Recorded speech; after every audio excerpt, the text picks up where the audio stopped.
Hello, my very dear students. How are you all?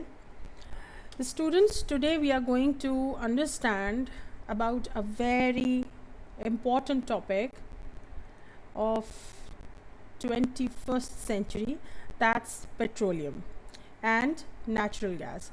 So today we will understand and explore the ways of obtaining these resources, and the outcomes will be, after watching this video, you will be able to write the answers of these questions, in which what is petroleum will be discussed and fossil fuels will be discussed, and why fossil fuels are called as a source of energy, and how or what are the ways through which we can obtain petroleum.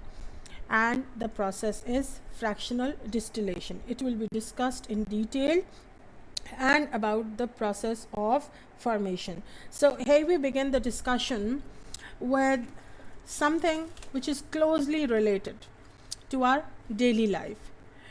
Many items that we use in daily life, such as plastics, food, fuels, soaps, disinfectants, and even medicines, are organic compounds.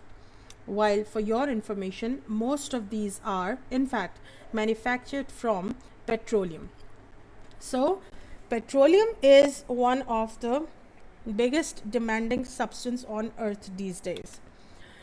And before we get into detail, just let me revise you what are fossil fuels. Fossil fuels means coal, it can be crude oil or petroleum, or natural gas. They are all considered as fossil fuels because they are formed, or in fact they were formed from the fossils. Now what are fossils? Fossils are the substances of dead living things, means plants and animals. When they died, they were buried deeper, they were converted into fossils as the remains of life. Easy word for it. It is the remains of life. So that's buried deeper in the sea or under rock for millions of years ago. They were converted into fuels. And as their origins is living plants and animals, these fossil fuels have a very high carbon content. So this is what very surprising for us, and today we will study about petroleum and natural gas.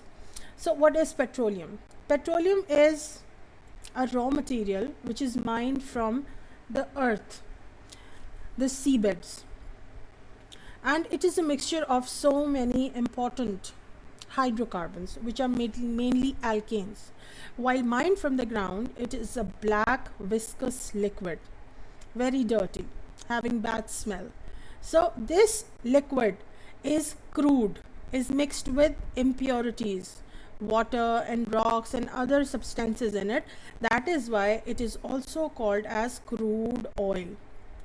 Otherwise it is having a very, it's a mixture of so many important compounds, and these compounds are somehow the raw materials, or these compounds are somehow directly fuels for to create energy, to produce energy. That's why it's, due to its worth, it is also called as black gold.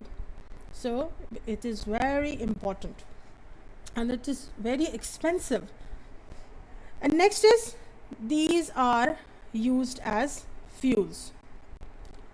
Now natural gas, when drilled or pumped up from the seabed or from the earth crust, it is in the gaseous form. That's why it is gas. Its name is simply natural gas. It's mostly methane. Methane is the smallest organic compounds, formula CH4, and other short chain alkanes, and it is used as a fuel. So just covering the short definition, we come on the formation of petroleum and natural gas. So this is the very selected picture which will be able to understand how this is going on. So first we talk about something which happened millions of years ago. You know, the tiny creatures and plants and other marine animals, they, when they died, they sank to the seabeds. So this is how, if I find a pen here, I can show it how it happened. So millions of years ago, the plants and this other marine animals, when they died, they sank to the seabed. Now see, they were covered by, these dead bodies were covered by first the atmosphere, then the seawater, and lower is the hot core of earth. So this is how the heat from the earth and pressure acted on these dead bodies, these organisms, and million of years converted them into petroleum and natural gas. You see, petroleum is the oil. So suppose this is something which is formed after the slow decomposition of fossils. So this is thick and this is thick oil, that's why it's a beneath layer, and the gas is lighter, so that's why it's collected above the oil. So this is how petroleum and natural gas are often found in underground deposits hundreds of thousands of meters below the surface. It's very deep, so we need to drill it very down. Then deep wells have to be drilled them to get, and for this a heavy machinery, and this is almost a ship which is called as oil rig. This oil rig acts like a machine. It's completely movable and portable. So this heavy machinery or heavy setup needs cranes and drilling pumps and many number of scientists to operate this process. And beside this, oil wells and gas wells can also be drilled on the land. So this is how we need to collect them in their raw material, in their raw form from the earth, and they are limited. Once they are used, they are exhausted, they will be finished. So we should be very careful in its formation and in its consumption.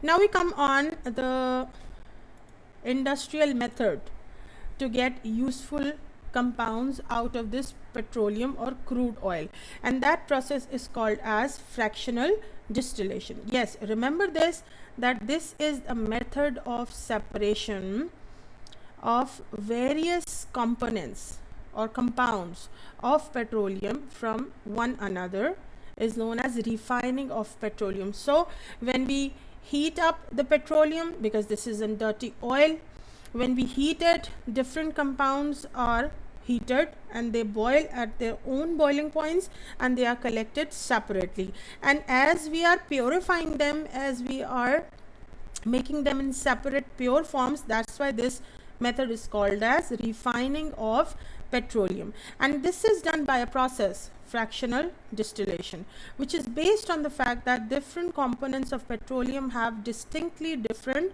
boiling points. That's the main thing which will be discussed in the coming part of the video. So let's move on the method. How is petroleum separated? I told you that this is a common practice, that when we need to separate a mixture of liquids, we use distillation method. So this distillation is separating the liquids separately. But here we are in trouble, because petroleum is the mixture of more than 500 compounds.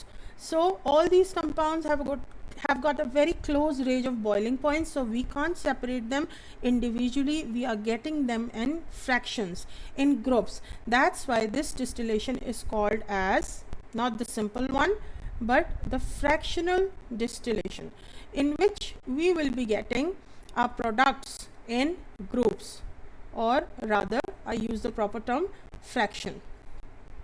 So each group or each product of the fractional distillation will be having a number of organic compounds having very closely related boiling points. Okay, so we see the main process, that is called as fractional distillation of crude oil. Okay, now for this, how it is established, a very large plant is required for this, in which we need a reservoir or stock place to carry crude oil, the petroleum in it, where it is heated. So in the furnace, the petroleum is heated and turned into vapor phase. Vapor means to boil it up, and the vapors are then passed to the furnace. This is the furnace where the main job is going on, and this furnace is a very high building, and it is also called as fractionating tower. And this is performed in this tower, which is fractionating tower or fractional distillation tower, and there are different outlets at different heights of the tower, and you can see the temperature is decreasing as we are going on the top of the tower. So how it happens and what is the main reason to carry the different temperatures in the tower? Because each petroleum fraction is a mixture of hydrocarbons which boils over a certain temperature range, and we will be finding that the lighter fractions or the fractions which are having lower boiling points are the smaller hydrocarbons, such as we will be getting smaller hydrocarbons at the top of the furnace. Then as we are getting down, the boiling point range is increasing, so is increasing the size of the hydrocarbon.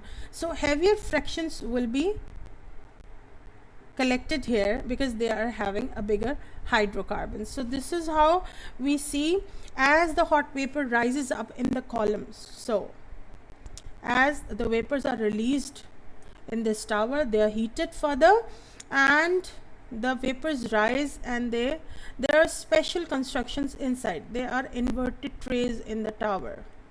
So this is how the vapors rise, and if they are having their boiling point in the given zone, they are condensed and they are collected outside the tower. But if the vapors are smaller, having lower boiling point, it rises up, and where further trays are there, so if they escape.